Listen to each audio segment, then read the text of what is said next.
এ হলো বড় বোন শালুক, আর এ হলো ছোট বোন কুসুম। জামা পরিয়ে দেব, দেখো পুতুলটা কি সুন্দর। আর না, আমরা একসাথে পুতুলটা নিয়ে খেলা করি।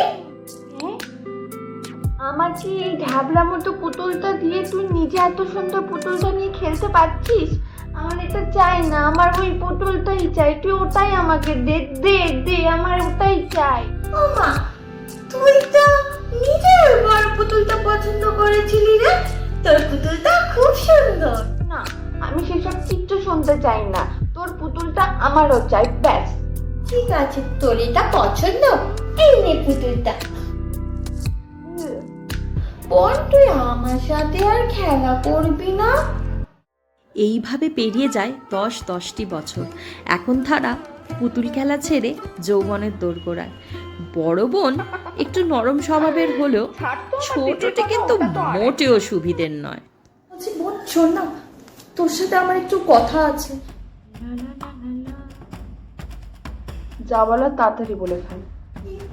আমাদের কলেজের ওই সিনিয়র অভিধাকে চিনিস তো?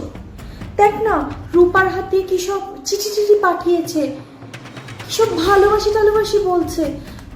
আমি তো কিছুই বুঝতে পারছি না রে, আমার না খুব ভয় করছে রে। কি বললি তুই? অভিদা? দেখ দিদি, তুই কিন্তু খুব ভালো করেই জানিস যে আমি বরাবরই কতটা অভিদাকে পছন্দ করি, তারপরেও তুই এটা আমার সাথে করতে পারলি? ছি! তাই বোন, তুই ওকে পছন্দ করিস? কই, সে কথা তো তুই আমাকে আগে কখনো বলিসনি। বলার কি আছে, সারা কলেজ জানে আর তুই জানিস না? ইচ্ছে করে করিস না এসব। ছোটবেলা থেকে আমার যেটা পছন্দ সেটাই তোর চাই। লজ্জা করে না রে একটুও তোর, তাই না? তুই আমার কথাটা একটু শোন। না, আমি আর কিচ্ছু শুনতে চাই না। বোন, তুই ভুল বুঝছিস আমাকে, শোন একটিবার। দেখ দিদি, আমার যা বোঝার বোঝা হয়ে গেছে।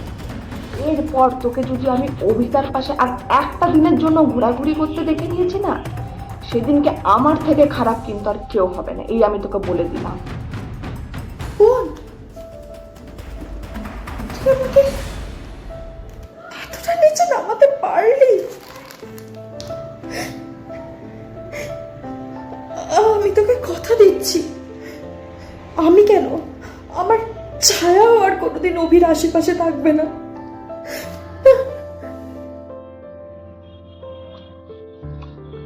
দেখিস, নিজের কথা আবার যেন নিজে না ভুলে যাস। মাথা মোটা একটা।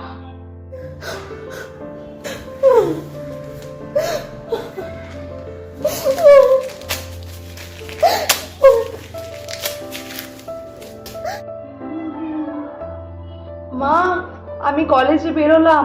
আর হ্যাঁ শোনো, তোমার বড় মেয়েটাকে না একটু সামলে রেখো, বড্ড বেশি বাড়াবাড়ি করছে ও আজকাল। শালুক কি তার চোখের জলের দাম পাবে?